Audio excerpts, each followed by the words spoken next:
Welcome everybody to Work It Wednesday. My name is Kristen Miller and I am back with our Master Certified Coach, Carol Raybach. Carol, thank you so much for being here again with me. You're like one of my favorite co-hosts. Oh, well, thank you. I love being here. So it sounds like we're going to talk about resumes. So I'm going to hand it over to you for a moment and then I will be right back.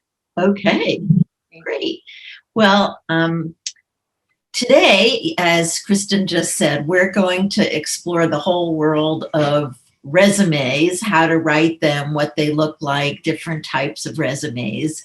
And the first thing I think we want to talk about is what is the purpose of a resume? And usually the purpose of the resume is so you'll get enough attention to get an interview. And so I would say the number one or biggest mistake that people make on a resume is giving way too much information, that they're detailing out everything they did in their job rather than giving a summary of what they've done. The other thing is there is a practice now where computers are scanning resumes and they're looking for keywords, which means that you may have to change your resume each time you apply for a job. And not the whole thing, but making sure that you put those keywords in. So overall, I would just say to start out, that's something to think about. And make sure that you have adapted your resume to the job you're seeking, and also that you're not giving too much detail. So I wanted to go over today 3 different types of resumes. One is the regular chronological resume, where people just list their history and it's in chronological order from last position to their last position to the earliest position. The next one is the functional resume, where you are writing out the key things that you are good at doing, and then you list some of your history. And then the third thing is what I call a combined resume, where someone both did it functionally, but also did it chronologically. Now, if you look on the internet, you will find loads of templates around resume writing and different things. Then what you need to do is decide which resume is best for you. So I'll give you, as we go through each of the resumes, I'll talk about why you would use which type of resume. So I see we have 2 other people on the line with us, Kristen, and I don't know if they have any specific questions about what they'd like to cover today, so I could make sure to do that. So if you want to type in what any questions you have about resumes, you can do that in the chat space. The first resume that I'm going to show you is a chronological resume with little experience. Okay. So you can use it for both. It just depends on what that limited experience is. So why don't I start with the chronological one, and just give me a second to share my screen so everyone can see it. And hopefully, there we go. Okay, can everyone see this? Yes. Okay. All right. So what you have here is their name and their contact information. They just started working in 2015, actually. And they haven't really had any kind of a full-time job yet. So this was something I thought was really good for people who are new in the workforce and they're not sure what to do. So This person works in New York and they work part-time. They didn't even write part-time, which is great. They just said they're a sales guide, or you could have put a sales representative, and the date that they started. And they were going to school up until now. So what they put in was the summer, what they did, and then they put in something else that they were able to do actually when they were home also, I think, for the summers. They started like they would do a Christmas break and they would do it in the summertime. Again, another summer job, another intern job. So if you are just out of school and you're not sure what to put in a resume, what this demonstrates is having done some work during the winters or during your summer breaks, whether you were an intern or whether you actually got paid or not, that is, you can actually put a resume together. Now, for some people, they'd have a shorter work history, and then they might have some volunteer experience as well. So the reason I wanted to show you this is for those of you who've had a lot of work experience, it's easier for you. You just put in the work where you worked. And then as you see, there's only a few bullet points under each one. There's not every single thing that they did. The biggest part too is their achievements and then their education. So you always want to have something that says what you accomplished in whatever job that you were in. Now, some of the things he has under the bullet points are also achievements.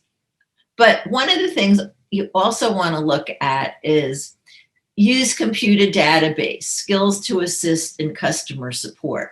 What he didn't say is, I used the computer database, and it was this kind of a database, and I had to, do X, Y, and Z, and then I'd look up each customer, and then I would be able to support them. And I say that because sometimes people feel like they need to say more out of a sense that they didn't do enough, but that doesn't really do anything for your resume.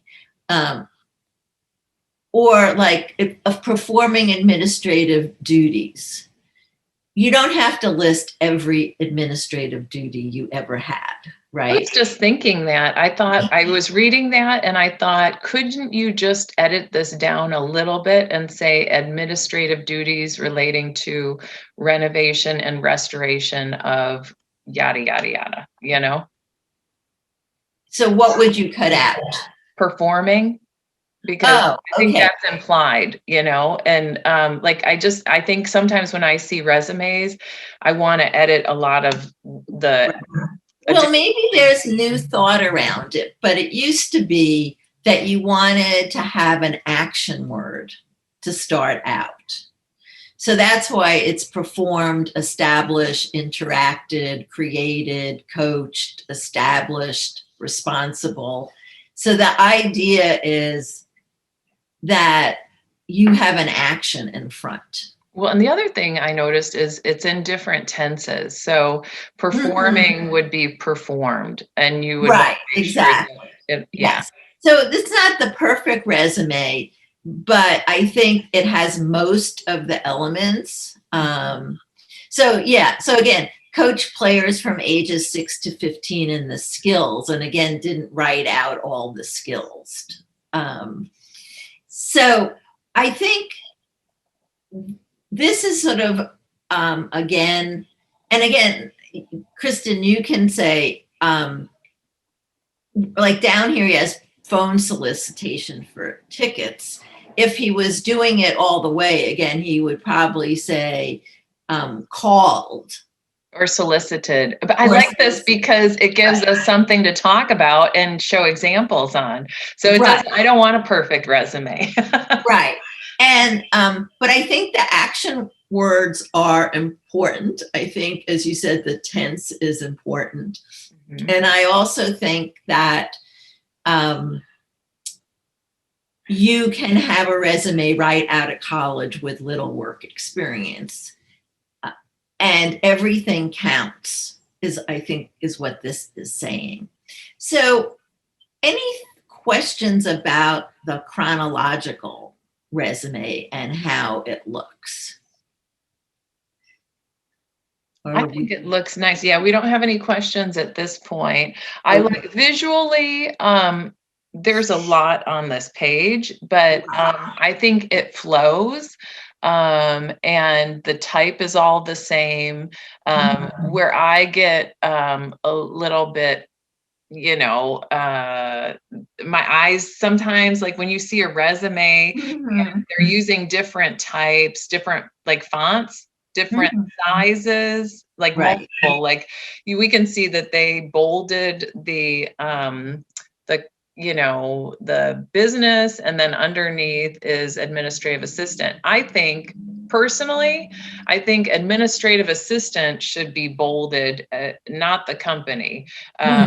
So that it shows more of a transition between the different types and how the person moved up in their career. So I stress more on the position than but I wouldn't change the order that it's in. I would just change the bolding. Yeah, and they did put the administrative assistant in italics, but I see what you're saying as well, to put the title and then put that in bold, and then you could put the italics in the title of the company. Yeah, I just think this way, the way it's done now, it makes the company stand out more than the position. So again, if a person is looking at this, all of that matters. If a computer is dissecting this, it doesn't. So that's the difference, and we don't know. So you always want to make it visually appealing, because we don't, as again, there's no way of knowing if you're going to be initially selected out by computer or by hand, or somebody's going to actually review it.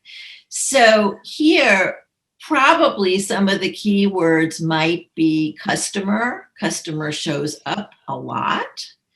And so if somebody's looking for customer service or a customer rep, it would probably pick up that, I think. It would also probably pick up intern, whether that was good or not, I don't know. Coach comes up a couple of times as well. So that's another thing to look at, which is both, is it visually representing you, as well as is it giving you the keywords? I have a question. It says, are achievements and education type sections looked at first? Sorry, say that again. It says our achievements. I think what they meant is our achievements and education section supposed to be at the top of the resume. You have that as a question. Yeah, I believe that's what they're asking, because it says, what are computer type words that you mentioned are to. Oh, you already answered it. Okay. Sometimes I think people put their education at the top of the resume, but I see that more so when somebody's fresh out of school. And that maybe doesn't have as much work history. Yes. Okay. The thing that is missing here that I always like to see in a resume that will come up is a job objective. Like, what is it you're looking for? So here he might have said, I'm seeking a job in customer service, where I can use my computer and customer skills or something. Or if he wasn't looking for anything that he's done before, here's where we get to the functional resume. So a chronological resume is usually used when you're going to look for a position that is close to what you've already done. So when I was working in human resources and training and development, my resume was chronological because I was then looking for my next position as in training and development. When I broadened and became an independent consultant, I had to change my resume to a functional resume because I wanted them to see the kind of projects that I was getting involved in rather than where I actually worked wasn't as important. So before we go on to the functional resume, Kristen, any more you could add to what we've talked about, or any other suggestions or things I didn't cover? One thing I thought about was having a purpose statement.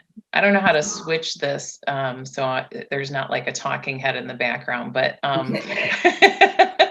everybody who's watching knows I'm in the background. But yeah, on mine, I have a purpose statement. And instead of me, like, I want to be able to fit in, instead of, I guess, saying what my objective is. It's more about what my passion and purpose is, and how it reflects to that organization. So I'll see if I can find that so I can read it to you. I don't have it in front of me.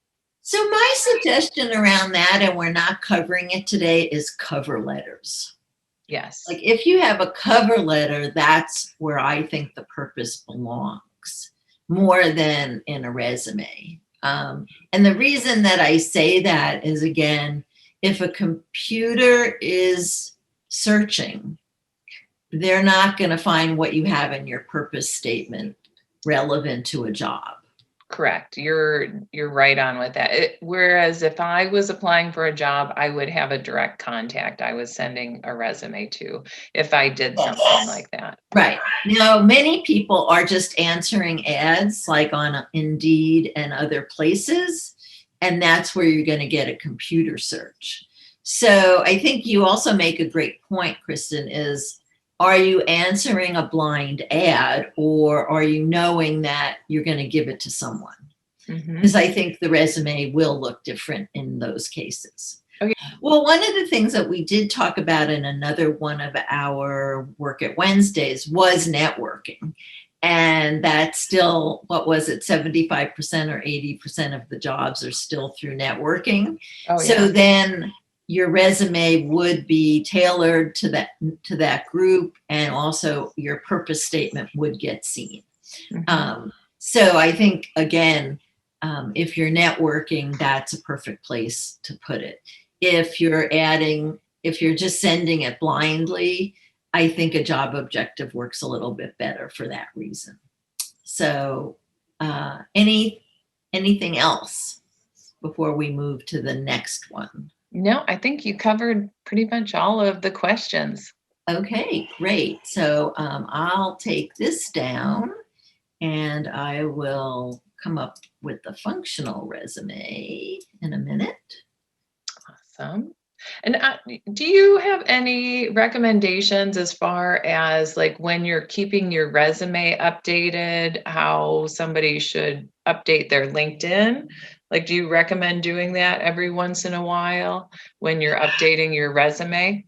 Well, yes, I think most people wait till they're looking for a job before they update anything. Oh, it's so stressful. Yeah, as opposed to possibly like putting a note in your calendar that you should be both looking at your LinkedIn and looking at your resume and updating it.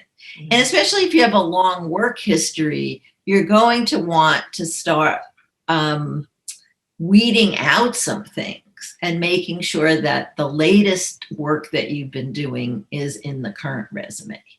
So I'm about to share my screen. Here we go. All right. So here is a functional resume. Oh, I like that. And so again, there's a job objective.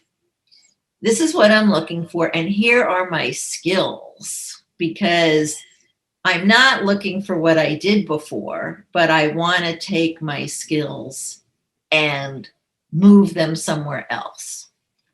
And so there's areas of expertise. And I think you're right here. Like, this should be brought, like, it's, this looks like it was a draft. Yeah, that looks like it needs more space for sure.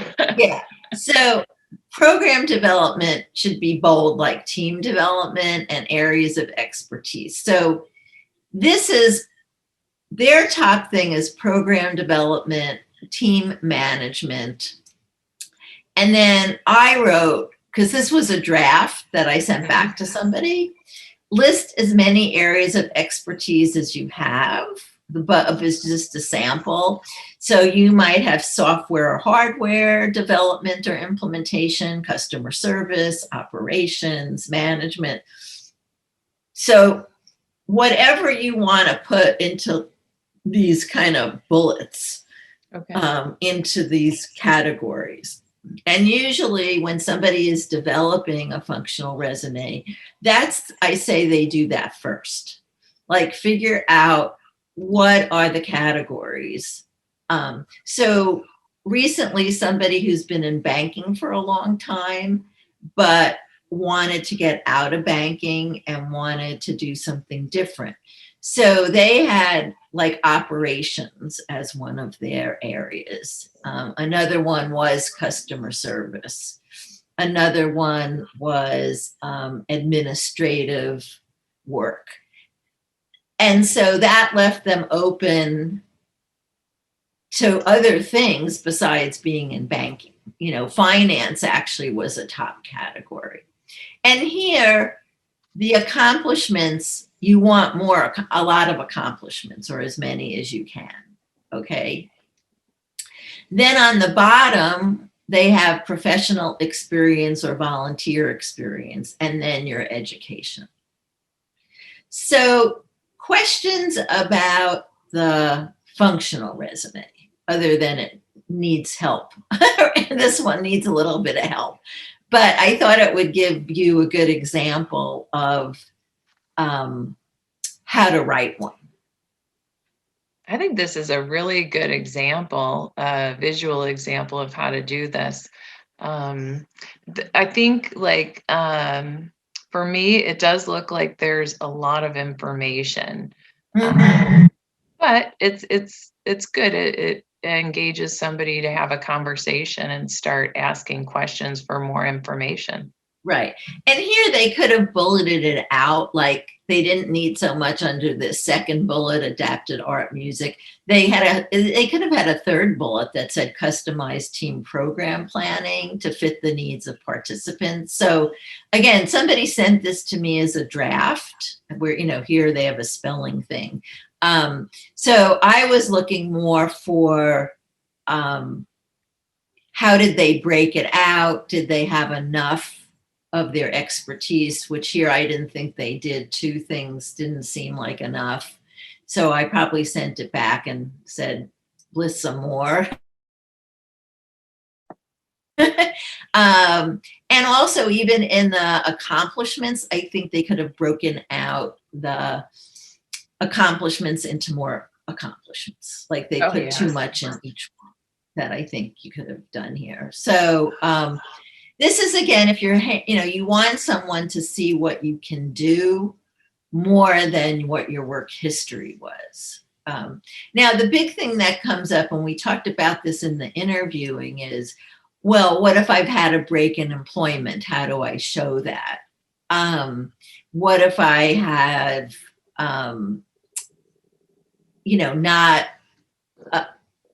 not very much experience? So the break in employment, all you need to do is not put it in. I mean, you don't have to write break in employment. I would not draw that to any employer. Yeah, right. So if they go through the dates carefully enough and they see there was a break in, and the interview you could talk about it is. And like what we said in interviewing, you just want to give a very short explanation. Like, I had to take a leave for personal reasons. And at this point, everything is settled and I'm ready to get back to work, period. Not, I was out with this, I was out with that, blah, blah, blah. Now, what it might be is they might say something like, oh, well, you were doing this kind of work and now you want to do this kind of work. Point of fact, I had some things to take care of and I'm ready now to get back into work. And that's enough. And if they keep probing, you can just say, I really want to focus on, where I am right now. And I think this is a good fit for me, or whatever you want to say about it. But as Kristen said, it is good to practice, especially if you have any concerns about it.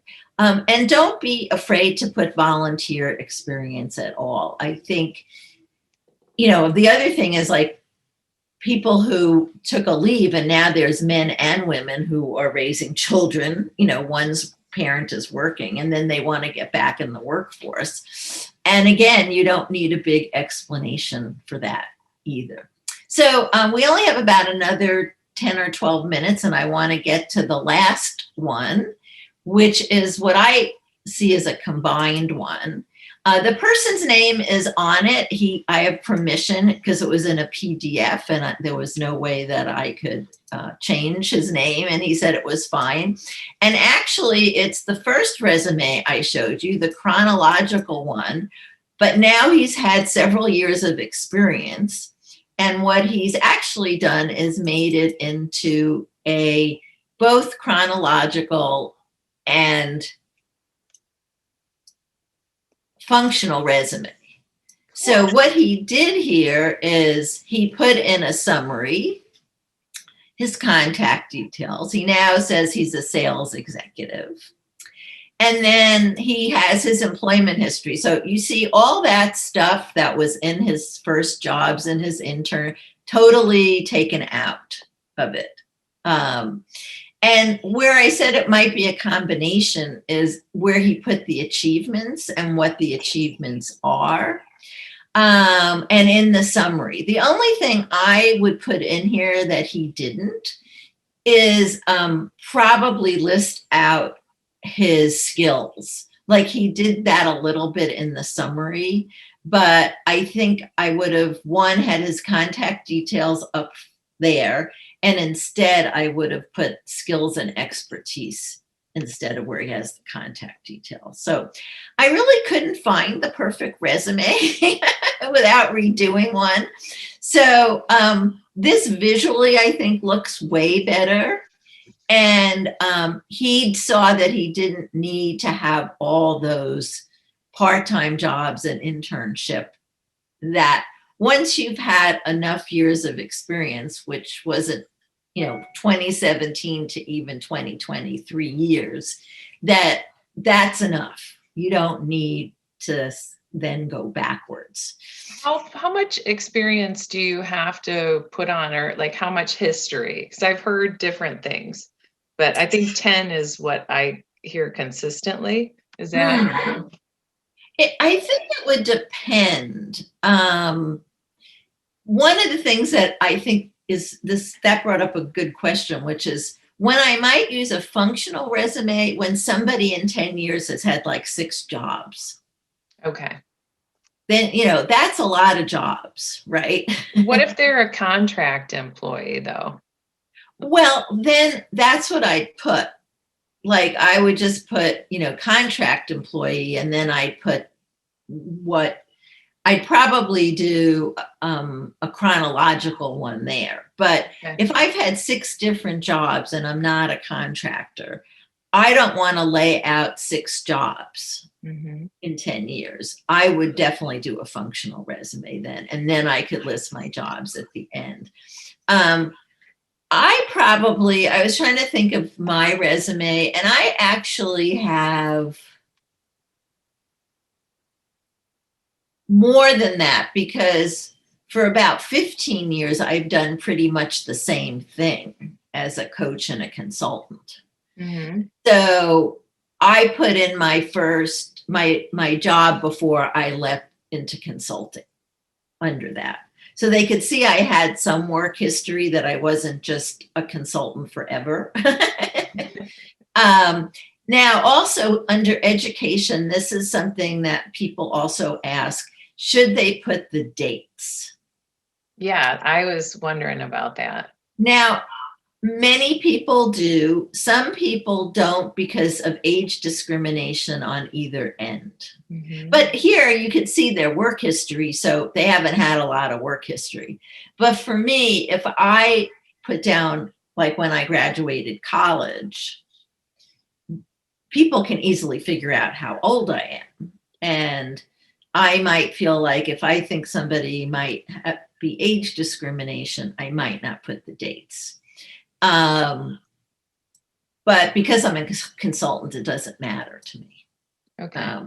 So those are some of the things. But again, most of the time, you are hopefully know who you're giving your resume to. Mhm. You've asked them about the job, you tail the resume to the job.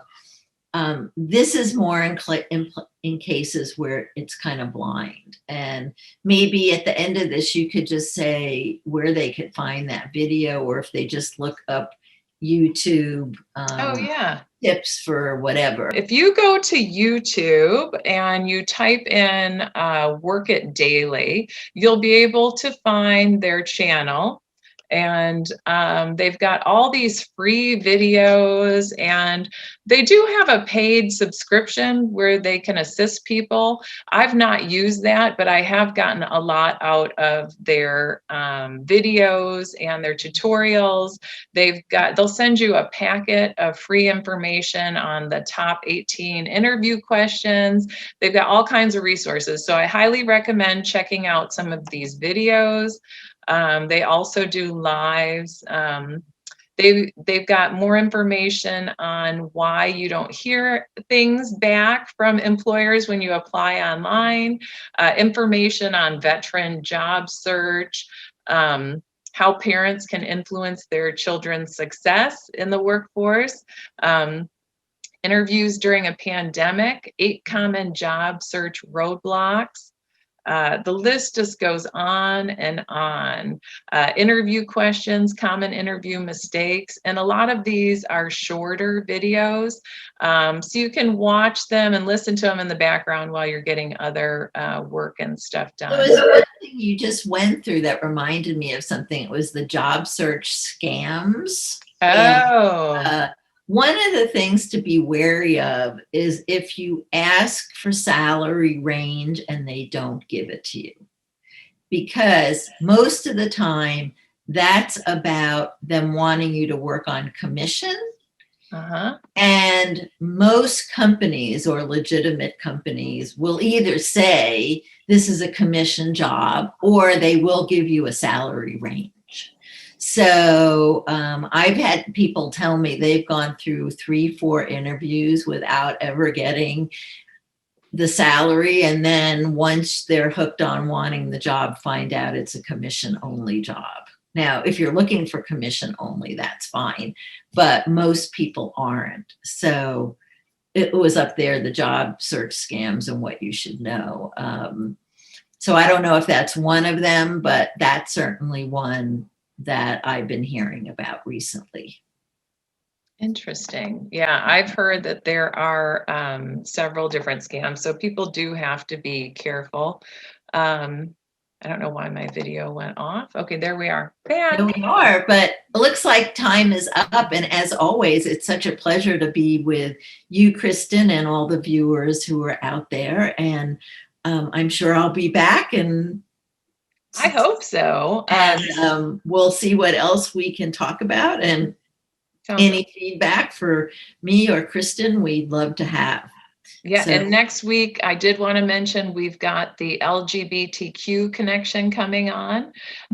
So they'll be with us. And then the following week, we have in-home supportive health services. So if there are people out there who are interested in healthcare jobs and in-home health service jobs. They want to tune into that. And then in March on the 4th, we're having a healthcare virtual hiring event. So we have a lot of healthcare providers who are looking to fill entry-level jobs. So just keep that in mind and mark your calendars. And we will see you again soon. Have a wonderful week. Yes. Thanks again. Bye-bye. Bye, Carol. Bye, everyone.